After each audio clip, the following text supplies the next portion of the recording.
Praise the Lord. प्रभु का धन्यवाद हो कि एक बार फिर से उसने ये मौका दिया कि हम उसकी सभा में आ सके। प्रभु की आज की सभा में आप सबका स्वागत है। प्रभु आप सबको आशीष दे और हम सबको बुद्धि और समझ दे कि जो भी आज प्रभु हमें अपने वचन के द्वारा बताना चाहता है उसे हम समझ सकें और उसके अनुसार हम अपने जीवन को परमेश्वर की इच्छा के अनुसार व्यतीत कर सकें।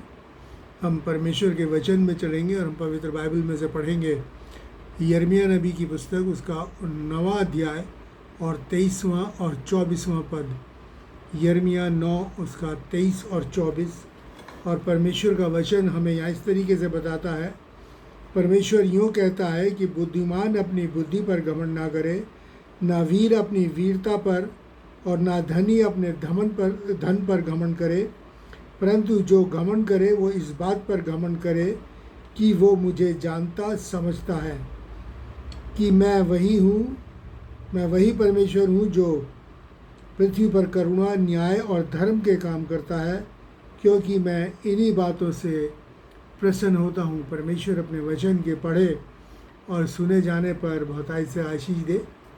जैसे कि आज आपके सामने पढ़ा गया, हम तब और हम जानते हैं कि जो हमारा आज का विषय भी है, जो कि वचन में दिया है, वो घमंड के विषय में हम बात करेंगे कि देखेंगे कि परमेश्वर इस विषय में हमको क्या बताया चाहता है। पहले भी मैं अपने मैसेजेस के अंदर थोड़ा थोड़ा करके इस विषय के बारे में बताता रहा हूँ परमेश्वर के वचन से, लेकिन आज इस विषय को, घमंड के विषय को हम विस्तार रूप से देखेंगे कि परमेश्वर इस विषय में हमें क्या बताता है और क्या चाहता है कि हम उसके अनुसार करें।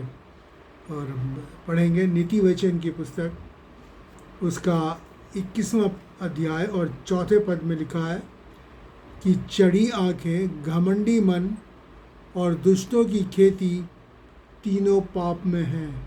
चढ़ी आँखें, घमंडी मन और दुष्टों की खेती तीनों पाप में, अर्थात घमंड से चढ़ी हुई आँखें और वो मन जो कि घमंड से भरा हुआ है। परमेश्वर कहते हैं ये और दुष्टों की खेती, अच्छा इस घमंड से कमाया हुआ धन, वैभव और ऐश्वर्य जो भी हमने कमाया, वो परमेश्वर कहता है कि वो पाप में है, क्योंकि घमंड जो है वो पाप है। और इसमें परमेश्वर बताता है कि घमंड जो है पाप है और इससे कमाया हुआ, घमंड से भर के जो कमाया हुआ ऐश्वर्य, धन, दौलत जो भी है, खेती से मतलब यही है, वो जो है वो पाप में है।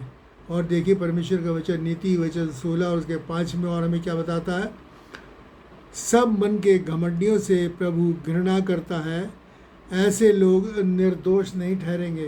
अर्थात मन के सब, कोई भी व्यक्ति जिसके मन में घमंड है, जिसके मन में घमंड है, परमेश्वर कहता है वो परमेश्वर के घृणा का पात्र है। इसलिए लिखा है सब मन के घमंडियों से परमेश्वर जो है वो घृणा करता है और ऐसे लोग निर्दोष नहीं ठहरेंगे। यानी कि परमेश्वर की दृष्टि में वो दोषी हैं और उनको कुछ भी परमेश्वर से प्रतिफल नहीं मिलेगा, अर्थात वो अपने आप को विनाश की ओर लेके चले जा रहे हैं। और इसी तरीके से देखिए पहला शमूएल उसका 2 अध्याय और उसका 3 पद। पहला शमूएल उसका 2 अध्याय और 3 पद में देखिए परमेश्वर का वचन हमको क्या बताता है। और यहाँ पर लिखा है कि फूल कर अहंकार की और बातें मत करो और अंधेर की बातें तुम्हारे मुंह से ना निकले, क्योंकि परमेश्वर ज्ञानी है। क्योंकि परमेश्वर ज्ञानी है, अर्थात क्या, फूल कर अहंकार की बातें मत करो और अंधेर की बातें तुम्हारे मुंह से ना निकले। परमेश्वर कहता है कि घमंड से फूल कर कोई भी अंधेर की बातें या बुरी बातें हमारे मन में ना आए। परमेश्वर कहता है घमंड करना तो बहुत दूर की बात है, मेरे और आपको ऐसी बातें अपने मुंह से बोलनी भी नहीं चाहिए। और लिखा है कि क्या है कि क्योंकि परमेश्वर ज्ञानी है और कामों को तोलता है। अगर हम परमेश्वर ज्ञानी है मतलब कि परमेश्वर जानता है और हमारे तमाम कामों को, हमारी मन की स्थिति को तोलता है। अर्थात अगर हम परमेश्वर के उस धर्म के कांटे के अंदर अगर हमारा तोल कम निकला तो हम दोषी ठहरेंगे और परमेश्वर के कोप का भागी होंगे। इसलिए परमेश्वर मेरे और आपको ये बताना चाहता है कि घमंड से भरकर हम कुछ भी ना करें क्योंकि ये बहुत ही बुरी बात है और परमेश्वर की दृष्टि में ये पाप है। और हम इस पाप को ना करें। क्योंकि घमंड के बाद और देखेंगे परमेश्वर क्या करता है, क्योंकि इन सब बातों का परमेश्वर जो है वो लेखा लेगा। और देखिए परमेश्वर का वचन कहता है दानियल नबी की पुस्तक और उसका 5वां अध्याय उसके 18 पद से लेकर और 20 पद तक पढ़ेंगे। और यहाँ पर एक राजा का जिक्र है के बारे में बताया कि जिसको परमेश्वर वैभव ऐश्वर्य वो सब कुछ देता है, वो सब कुछ देता है। और देखें मैं पढ़ के आपको बताया और उसके बाद उसके क्या होता है वो। तो यहाँ पर लिखा है, हे राजा, परम प्रधान परमेश्वर ने तेरे पिता नबूकदनेस्सर, जो राजा है उसका नाम है नबूकदनेस्सर, राजा को बड़ाई, प्रतिष्ठा और प्रताप दिया। और उस बड़ाई के कारण जो उसको दी गई थी, देश देश के जाति जाति के सब लोग और भिन्न भिन्न भाषा बोलने वाले सब उसके सामने और कांपते और थरथराते थे। उसे बड़ी सामर्थ और एक बहुत बड़ा राज्य दिया था। जिसे वह चाहता था घात करता था, जिसको वह चाहता था वह जीवित रखता था, जिसे वह चाहता उसे ऊंचा पद देता था और जिसको वह चाहता उसको गिरा देता था। परंतु जब उसका मन फूल उठा और उसकी आत्मा कठोर हो गई, यहाँ तक कि वह अभिमान करने लगा, तब अपने राज सिंहासन पर से उतारा गया, उसकी प्रतिष्ठा भंग की गई। उसे परमेश्वर ने, वो इस बात को भूल गया कि जो कुछ भी उसको दिया गया है परमेश्वर ने की ओर से मिला है, वो उसको उसके भय के अंदर उसका इस्तेमाल करे। लेकिन लिखा है कि वो क्या हो गया, अभिमान से भर गया, जिसको चाहे गिरा दे, जिसको चाहे मार दे। मतलब एक घमंड उसके अंदर आ गया, उसका मन जो है घमंड से फूल गया। और लिखा है परमेश्वर का वचन क्या कहता है कि और वो उसकी प्रतिष्ठा जो है वो ख़त्म कर दी गई, अभिमान करने लगा, उसकी प्रतिष्ठा भंग की गई। और परमेश्वर के वचन को अब आगे सारा पढ़ने का टाइम नहीं, आगे पढ़ें तो लिखा है कि उसका हाल ऐसा हो गया जैसे जानवरों की ताक जैसा, और वो जानवरों की तरह घास खाने लगा और बहुत बुरा उसका हाल हो गया, सिर्फ इस घमंड के कारण। क्योंकि परमेश्वर किसी भी एक घमंडी को बख्शता नहीं है, वो हर घमंडी को उसका प्रतिफल देता है, चाहे वो राजा हो चाहे वो रंग हो।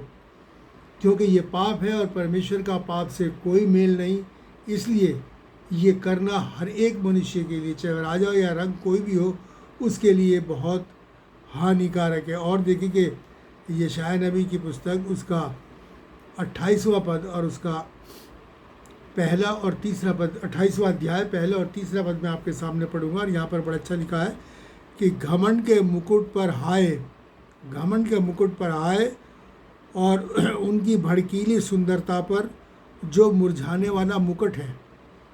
ऐसे मन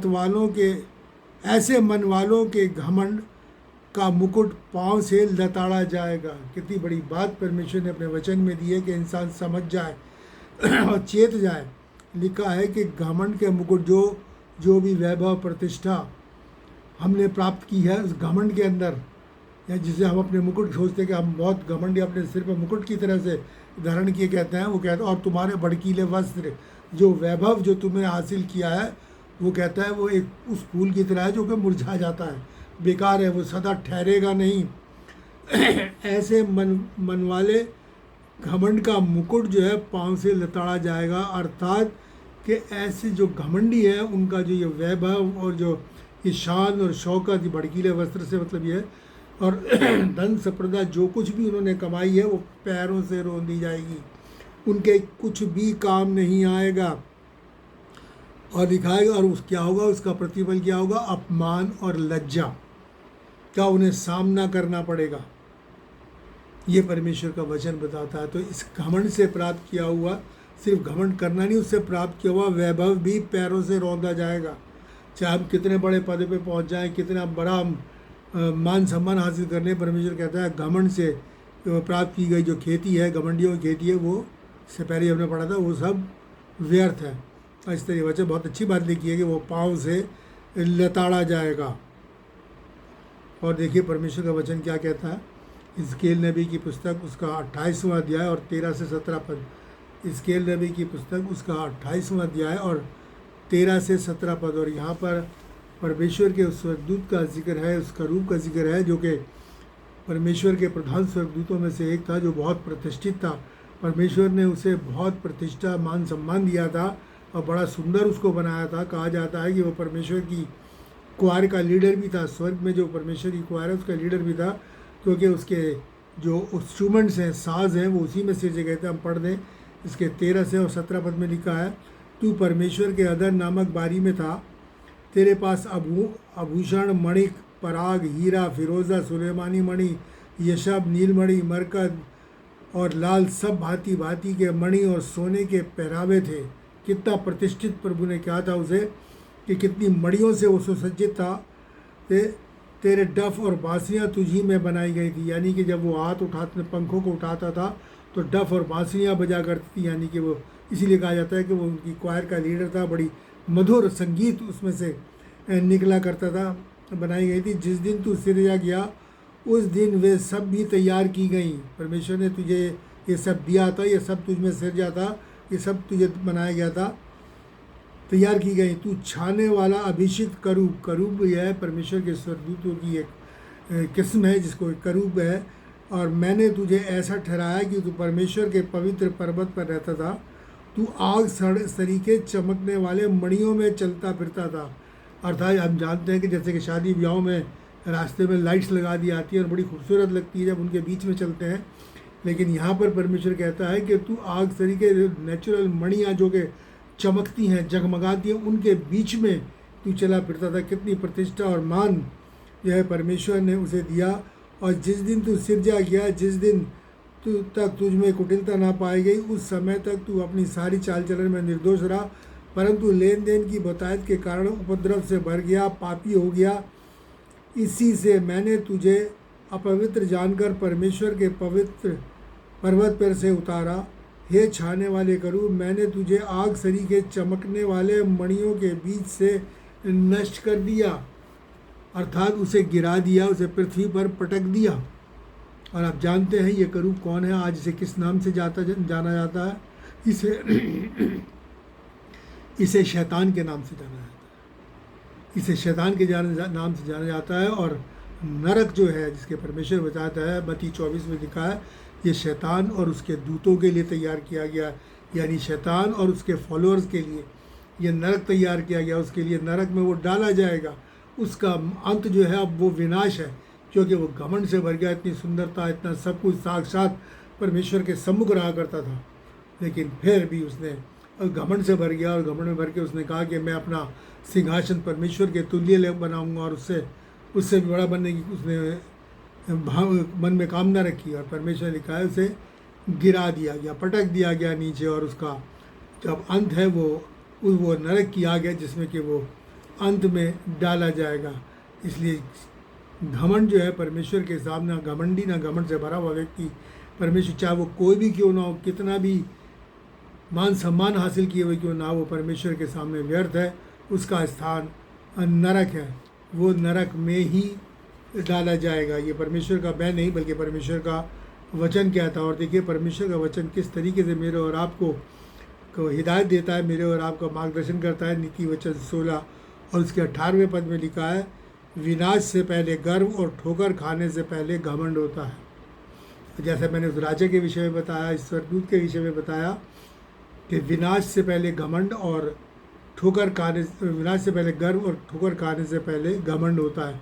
यानी जब व्यक्ति जिस वक्त उसका विनाश आने लगता है, वो घमंडी हो जाता है, तो ये समझ लो कि उसका विनाश बिल्कुल निकट है। ये परमेश्वर का वचन है जो कि सच और हर तरीके से मानने लगा। इसीलिए कहावत भी कही जाती है कि विनाश काले विपरीत बुद्धि। जब उसकी बुद्धि जो है वो सत्य के मार्ग से भटक कर कहाँ में आ जाती है, घमंड उसके मन में आ जाता है कि भाई मैंने तो सब कुछ अपने आप और अपनी मेहनत से अर्जित किया। लेकिन वो भूल जाता है कि सब कुछ का देने वाला परमेश्वर है। और इसलिए विनाश से पहले घमंड, गर्व और ठोकर खाने से मतलब सत्य मार्ग से भटकने से पहले, अपने विनाश से पहले उसके मन में घमंड आता है। और घमंड जो है ये विनाश का निशान है।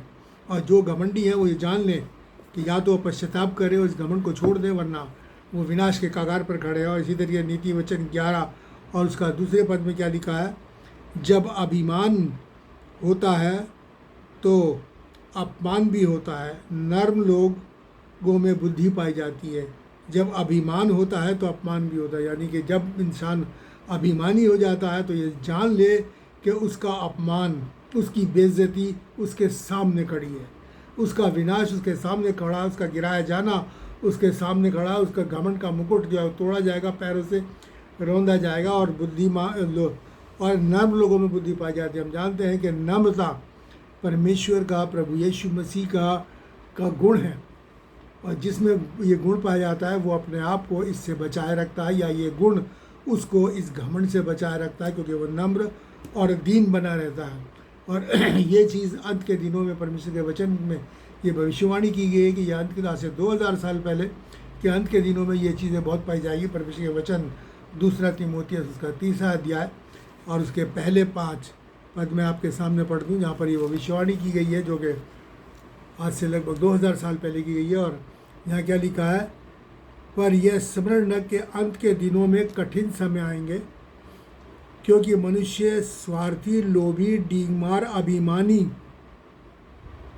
फिर से पढ़ दूँ, क्योंकि मनुष्य स्वार्थी, लोभी, डींगमार, अभिमानी, निंदक, माता पिता की आज्ञा का टालने वाला, कृतघ्न मतलब एहसान फरोमोश, अपवित्र, दया रहित, क्षमा रहित, दोष लगाने वाला, असंयमी, कठोर, भले का बैरी, विश्वासघाती, ढीठ, घमंडी, परमेश्वर के नहीं परंतु सुख विलास के चाहने वाले होंगे। वे भक्ति का भेष तो धरेंगे पर उसकी शक्ति को ना मानेंगे। ऐसों से परे रहना। जैसे कि मैंने आपको इसे ही बताया कि घमंड को हम अपने नज़दीक भी ना दें, घमंडियों के साथ भी ना हों, क्योंकि हमारा उनका साथ भी हमारे लिए विनाशकारी है। और सबसे पहले जो लिखा है वो यही लिखा है कि मनुष्य जो क्या हो जाएगा, स्वार्थी, लोभी, डींगमार और अभिमानी। डींग मारना मतलब ऊंची ऊंची छोड़ना, जैसे कि आज हम देखते हैं कि लोग हर बात पे ऊंची ऊंची छोड़ते हैं कि ये अंत के दिनों में होगा, और ये अंत के दिन चल रहे हैं। और हम जानते हैं कि अंत दिनों में ये बातें मनुष्यों के अंदर बहुत ही ज़्यादा पाई जाती है, बहुत ज़्यादा पाई जाती है, और इतनी ज़्यादा पाई जाती हैं कि ये लोगों के स्वभाव में समा गई है। और उन्हें ये पता भी इस तरीके से शैतानी स्वभाव हो गया कि वो उन्हें लगता ही नहीं कि हम पाप कर रहे हैं, या हम घमंड कर रहे हैं, या हम बुराई कर रहे हैं। हम भक्ति का भेष तो धर रहे हैं, दिखाते तो अपने आप को बहुत धर्मी है, लेकिन वो कहते हैं कि उसकी शक्ति को नहीं मानते, उसके अनुसार कार्य नहीं करते। और परमेश्वर कहता है ऐसे लोगों से परे रहना। क्यों? क्योंकि परमेश्वर के वचन में लिखा है कि बुरी संगति अच्छे चरित्र को बिगाड़ देती है।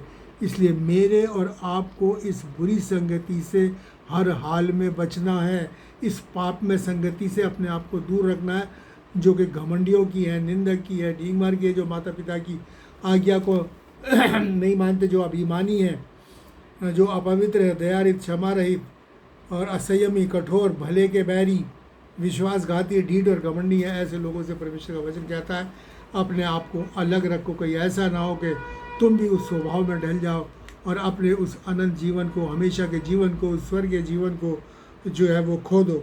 और देखिए परमेश्वर का वचन क्या बताता है।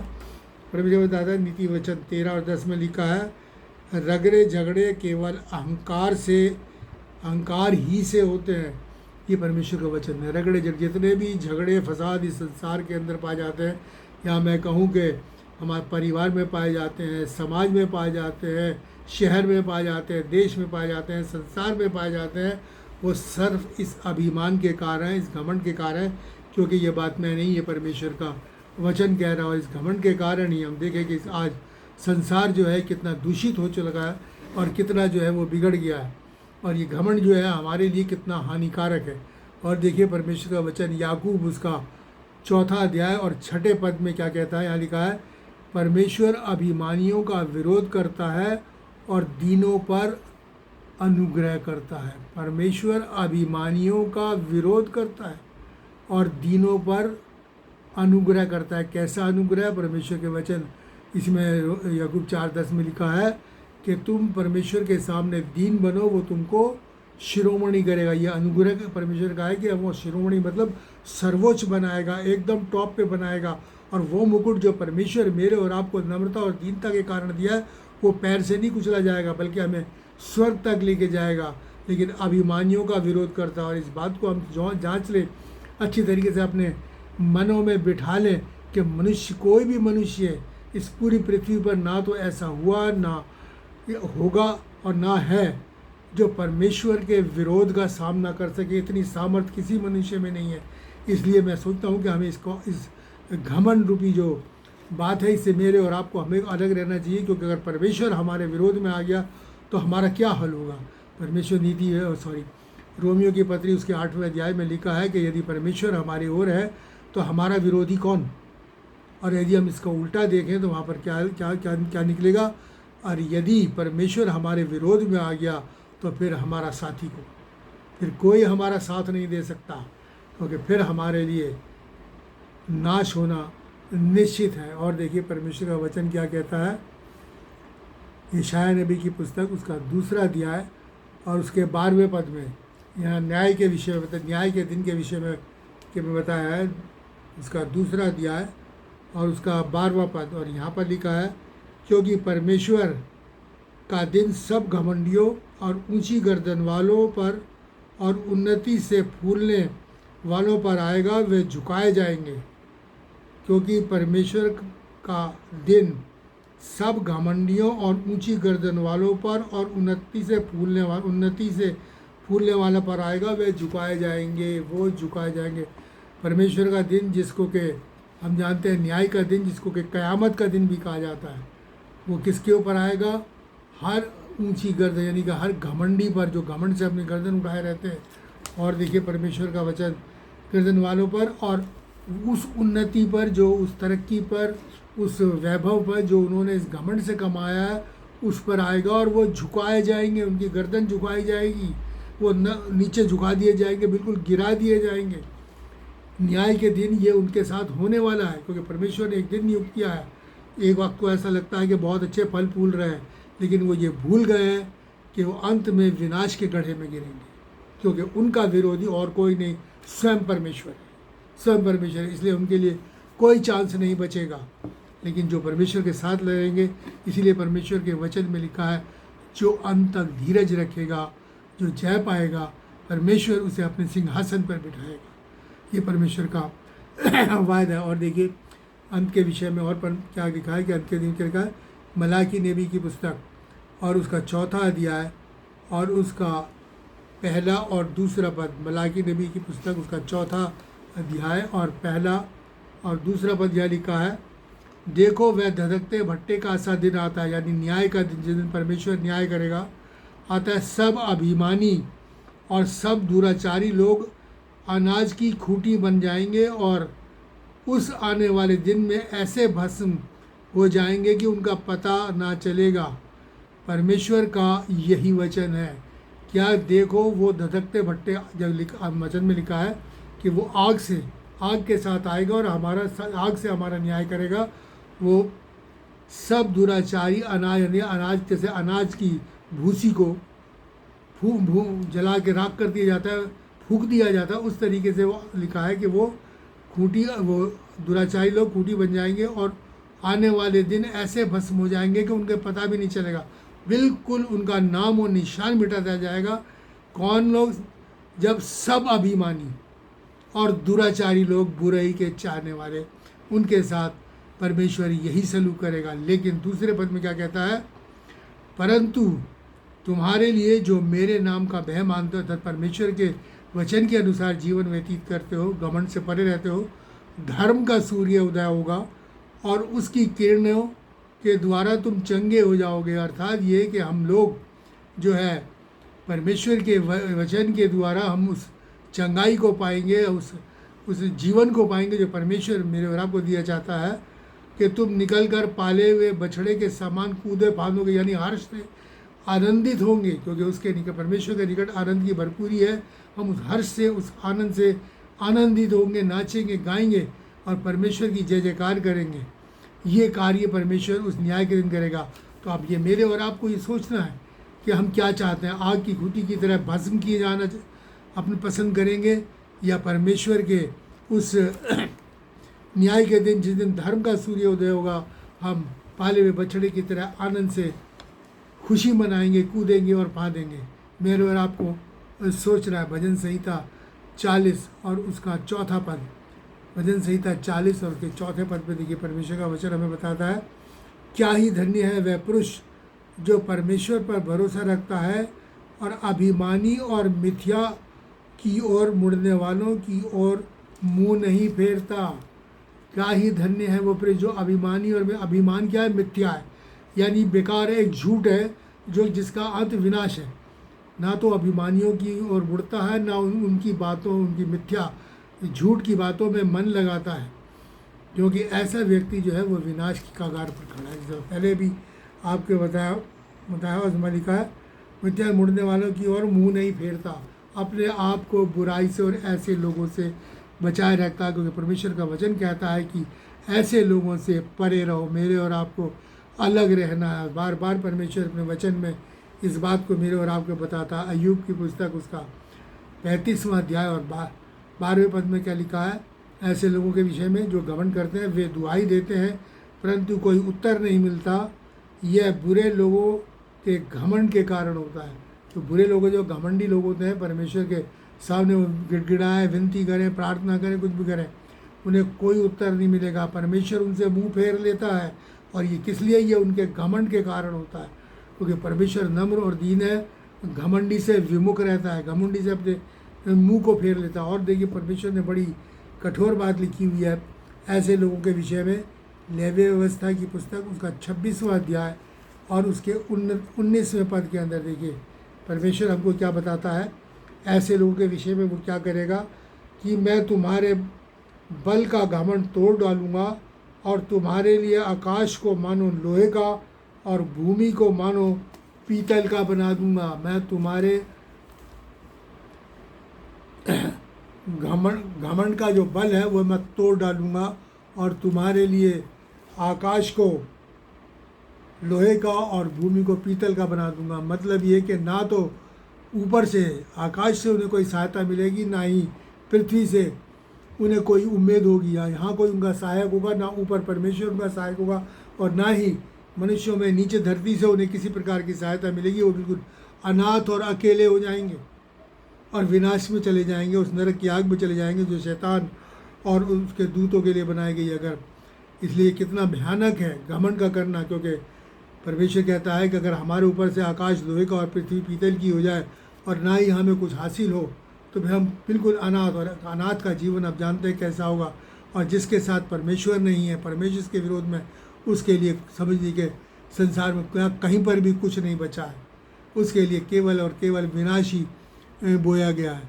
और इसीलिए हम वो आपके सामने पढ़ूंगा कि हमें क्या करना चाहिए। परमेश्वर का वचन जो है हमें बताता है कि जो हमारे घमंड का विषय है वो क्या होना चाहिए, किस बात पे अगर हम घमंड करना चाहें तो कर सकते हैं, वो मैं आपके सामने रखना चाहूँगा। अब जैसा कि हमने शुरू में पढ़ा था, मैं यिर्मयाह नबी की पुस्तक उसका 9वां अध्याय 23 और 24वें पद में यहाँ लिखा है कि बुद्धिमान अपनी बुद्धि पर घमंड ना करे। अपनी बुद्धि, जैसे बहुत लोग अपने ज्ञान पर बहुत घमंड करते हैं, बहुत बुद्धिमान है। ना वीर अपनी वीरता पे, अपने शारीरिक जो बल है उस पर भी घमंड नहीं करना चाहिए।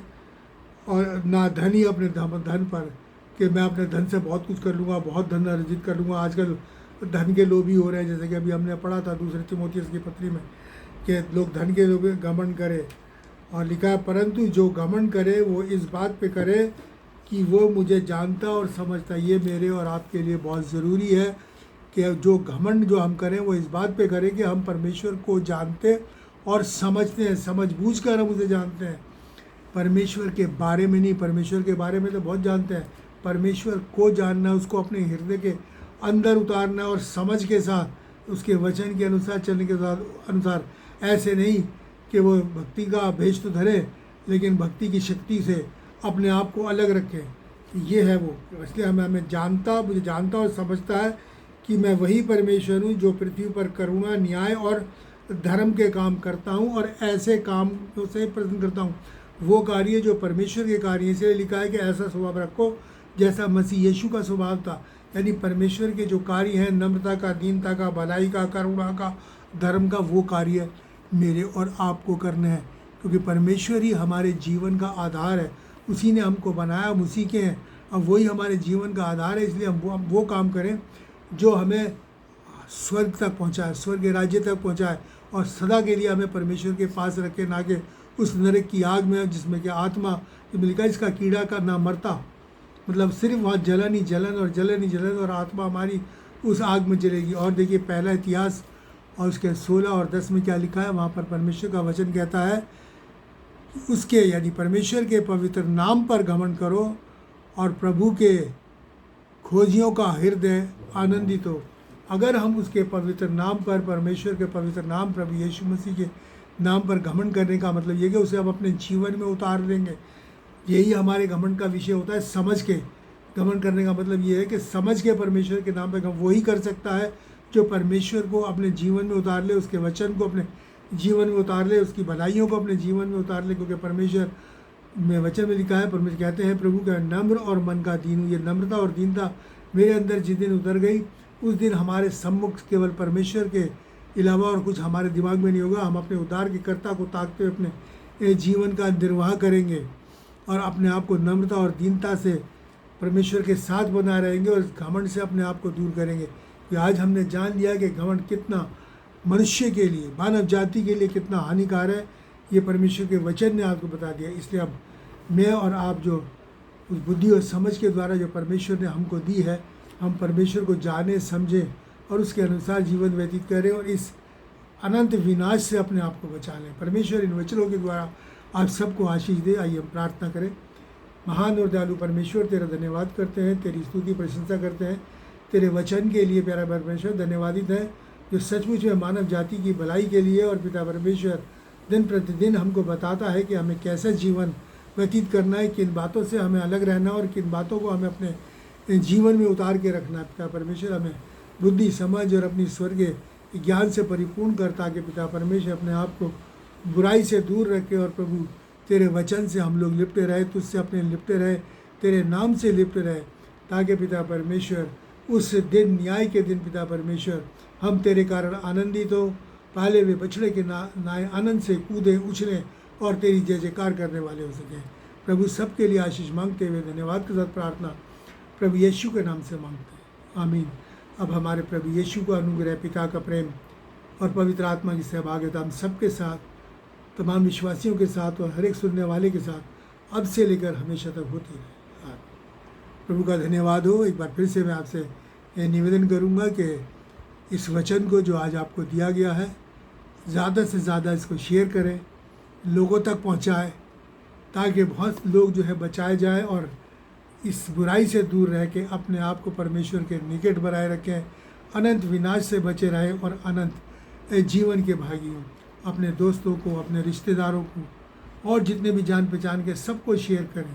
ये आपका कर्तव्य बनता है, ताकि हम सब, जब प्रभु हमको लेने आए तो हम सब एक साथ वहाँ पर भी परमेश्वर के साथ उसकी जय जयकार कर सके और खुशी के साथ नाचे, गाएं और जय करें। प्रभु आप सबको आशीष। धन्यवाद।